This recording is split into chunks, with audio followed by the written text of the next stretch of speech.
Это программа «Актуальное интервью», в студии Иван Лазаренко. Здравствуйте. Более 7 миллионов посещений учреждений культуры за 2019 год. Якутия по итогам реализации национального проекта «Культура» одна из лидеров в стране. О достижениях в сфере культуры и планах на этот год мы поговорим сегодня с гостем нашей студии, министром культуры и духовного развития республики Юрием Куприяновым. Юрий Степанович, здравствуйте. Добрый день. 7 миллионов 100 тысяч посещений. Цифра колоссальная. Якутия даже превысила установленный, запланированный показатель, за счет чего была достигнута такая цифра посещений театров, кино, музеев. Это общая большая работа всех, наверное, учреждений культуры, наверное, всех людей и организаторов, которые втянуты в процесс культуры. Это огромное количество наших домов культуры, которые находятся в улусах, районах нашей республики. Это все библиотечная сеть нашей республики. Это все музеи нашей республики, наши театры и наше кино. Это мы все отработали вариант такой, что ли, и вели строгий учет, анализ ситуации, планировали нашу работу общей командой. Это итог первого года национального проекта «Культура». Это статистические данные, это результат. Действительно, мы впервые в нашей республике превысили показатель 7 миллионов. Если быть точнее, получилось 7 миллионов 120 тысяч посещений учреждений культуры Республики Саха-Якутия. Это максимальный, кстати, показатель по количеству посещений в Дальневосточном федеральном округе, несмотря на то, что у нас живет чуть менее миллиона жителей. Это огромная организационная работа, это работа фундаментальная, это стабилизирующий фактор, который не в этом году появился. Мы к этому шли ежегодно, то есть у нас было 6300, 6500, 6800, и сегодня мы пришли к 7 миллионам. Ну, во-первых, основной показатель, если так говорить, о том, что в прошлом году у нас в стране что было? Год театра. То есть мы все активизировались, и интерес к сфере культуры был максимальный. Добавлю обязательно феномен якутского кино. Мы эти показатели, более 350 тысяч, которые посещение дает наше кино, это якутское кино, особенную роль такую. Ну, конечно, нельзя не похвалить костяк всей той. Мы стали в прошлом году одним из 3 лучших регионов Российской Федерации, читающий регион нашей библиотеки, библиотечная сеть. Они дали 4 миллиона 200 тысяч посещений. То, что Якутия сегодня остается читающим регионом, это основной фактор выполнения национального проекта «Культура». То есть все-таки библиотеки внесли наибольший вклад вот в эту цифру, получается? Да, это очень приятно и это важно. А если не секрет, то какая цифра оперируется в 2020 году? Мы вообще по цифрам движемся к 2024 году. Мы должны на 15% увеличить показатель 2017 года. Это 7,5 миллионов показателей. Вопрос не в том, что в этом году было 7,100, да? Мы в следующем году можем делать 6 миллионов 900 и прочее, но в целом к 2024 году мы должны к стабильной такой цифре прийти 7,5 посещений, миллионов посещений всех учреждений культуры нашей республики. Мы к этому стремимся. Мы преодолели 7 миллионов. Мы будем работать над тем, чтобы укрепить этот результат. Мы по отношению к прошедшему 2018 году мы на 300 тысяч посещений увеличили свои показатели. То есть мы будем ситуацию анализировать, активизировать, организовывать. Вот у нас буквально на этой неделе у меня будет большое совещание с начальником управления культуры. Перед каждым это как военная стратегическая задача. Я должен разложить всю карту, да, в каком клубе, в каком масштабе проводится мероприятие, скажем, ну, условно, 23 февраля, да, 8 марта, все другие тематические. На самом деле план, если раскидать календарный год в сфере культуры, он, в принципе, постоянный, типовой, да. Но если в каждом улусе, в каждом доме культуры, в каждой библиотеке будут проходить эти мероприятия, то мы должны знать, где 10 лучших, которые мероприятия проводятся, 10, которые у нас подтягиваться надо, и чтобы у каждого была возможность зайти в какой-то цифровой мир нашего Министерства культуры для того, чтобы понимать, легче работать и работать в одной команде. Это общая стратегическая задача, видеть общую картину нашей республики и организация работы в сфере культуры. Но я больше чем уверен, что не только по долгу службы вы посещаете различные мероприятия, но и, скажем так, по зову души и сердца. Что вы помимо обязательных мероприятий посещаете? Кино, театр, выставки, музеи? Что больше всего впечатлило вас в последнее время? Конечно, наша очень богатая сфера, очень интересные, талантливые люди работают в нашей республике.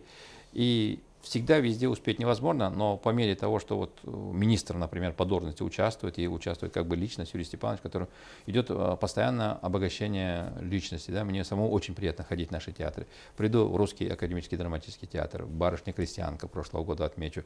Мы в прошлый год раньше спорили, якутский Саха-театр драматический, что мы там смотрели. Ну, вокруг Гамлета, да, я был на этом представлении, все смотрел.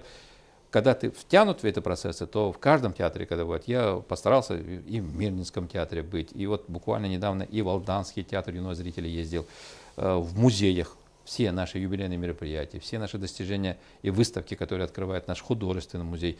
Музей Ярославского открыл очень хорошую традицию к столетию нашей республики. По каждому месяцу там выставляются истории наших улусов и районов. Ну вот буквально недавно открыли Амгинскую, историю Амгинского района, гражданская война и прочие вещи.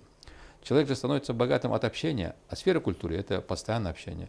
Это очень интересный, богатый мир, в котором всегда можно найти, во-первых, приятное, во-вторых, нужное, и в-третьих, становиться, наверное, лучше. Вот есть же такое понятие, да, такое, как стать культурным человеком. Культурным человеком можно стать, если когда ты постоянно вот находишься в этой среде.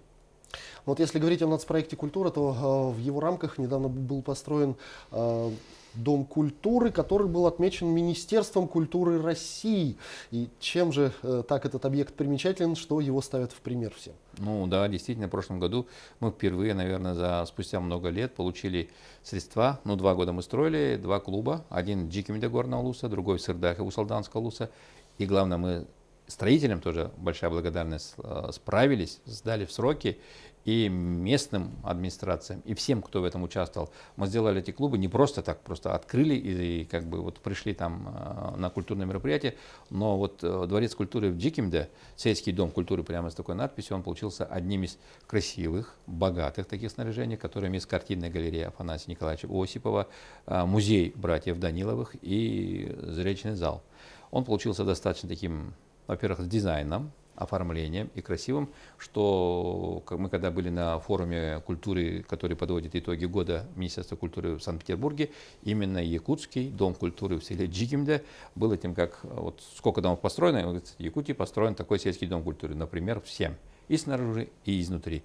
Мне было очень приятно. То есть в очередной раз республика доказала, что мы можем, умеем и можем быть впереди всех. Ну почему, да, во-первых, нас поддержали в этом деле, и мы очень много строим, благодаря инициативе, поручениям главы нашей республики Арсения Сергеевича Николаева. В республике в эти годы строится приличное, большое количество домов культуры в районных центрах. В селе Май у нас строится строится в Барагонцах, Намцах начнется строиться, в Вилюйске уже вводится, в Сунтарах вводится, в Нюрбе строится театр, Малыкая, Нюрбе по инициативе главы тоже строится дом культуры. 2 дома культуры туда ввели. И поэтому, учитывая все эти показатели, что республика строит на свои средства сельские дома культуры, нам в этом году тоже выделили федеральные деньги на строительство дома культуры в селе Апаны Намского района. Улуса, да, вот здесь этот проект давно, в принципе, был, и буквально в эти дни мы все деньги уже как бы подтверждение получили.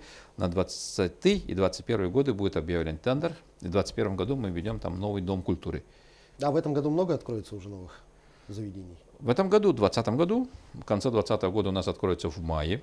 В этом году должно открыться в городе Вилюйский дом культуры, и в этом году, в середине года, на Дни Исеха, в Сунтарах откроется тоже огромный дом культуры. Потом, с прошлого года, переходящий в этом году, в первом квартале откроется Дом культуры в Зырянке, который строит фонд будущих поколений. Ну вот редкий такой субъект, наверное, Российской Федерации, где за деньги субъекта Российской Федерации строятся такие дома культуры. Это все оплот того, что в дома культуры будут люди приходить. Мы делаем улучшение условий для того, чтобы культура обогащала вот все вокруг себя. И, как говорят, спрашивают же, что такое культура? Можно ли жить без культуры? Мне кажется, нет. Культура – это мы. Безусловно, это так. В прошлом году был набран курс в театральное училище Института для сахотеатра, и был анонсирован будущий набор в Щукинское театральное училище. Когда он состоится и кто примет в нем участие? В этом году?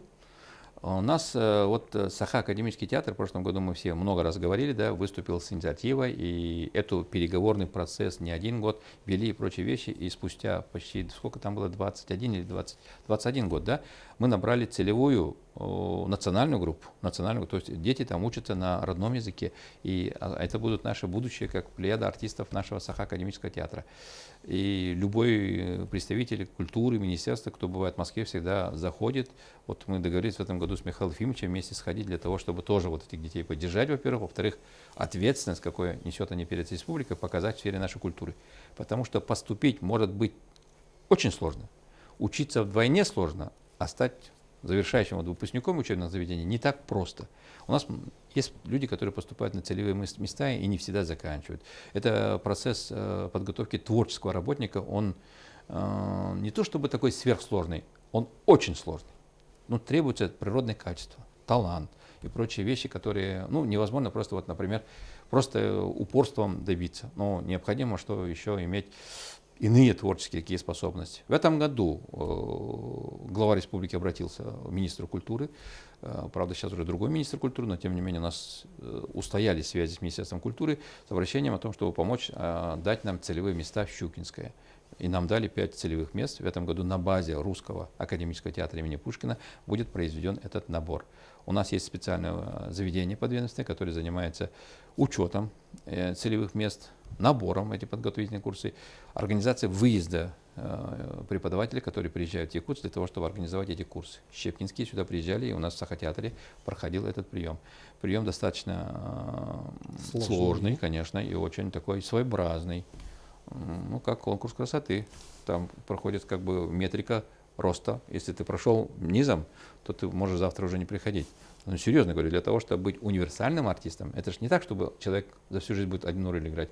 Поэтому есть определенные такие, как сказать, усредненные показатели, по которым чисто внешне ты должен соответствовать. Рост, голос, вес, цвет глаз. умение цитировать. Нет, цвет глаз нет, но рост и умение, вот как бы развитая языковая, вот дикция и прочие вещи, они сразу с первого хода учитываются вот мастерами, которые приезжали из Щепкинского. Прошлый год можно, безусловно, назвать триумфом якутского кино. Какие в этом году кинопроекты будут поддержаны? В Якутии когда-то зародился кинофестиваль, да, он продолжается. И в этом году, мы 2 года уже не проводили фестиваль, и в этом году проведем кинофестиваль международный, он обозначен 18-22 марта. Естественно, это определяющая, закрывающая какую-то страницу, да, феномена якутского развития кино и дающая ему простор на будущее. Мы хотим здесь был, чтобы разговор, чтобы это была поддержка, чтобы это был фестиваль, который помогающий нам выйти дальше. Да, мы действительно получили много грантов, престижных международных кинофестивалей, отечественных кинофестивалей. Вы знаете, что не только позапрошлый год у нас был «Святой Золотой Георгий», в этом году у нас приз зрительских симпатий, у нас фильмы продолжают сниматься, и мы движемся к тому, что... А в этом году что? В этом году у нас выйдет историческая лента «Тыгын-Дархан». Мы же его ждем в апреле, его выхода.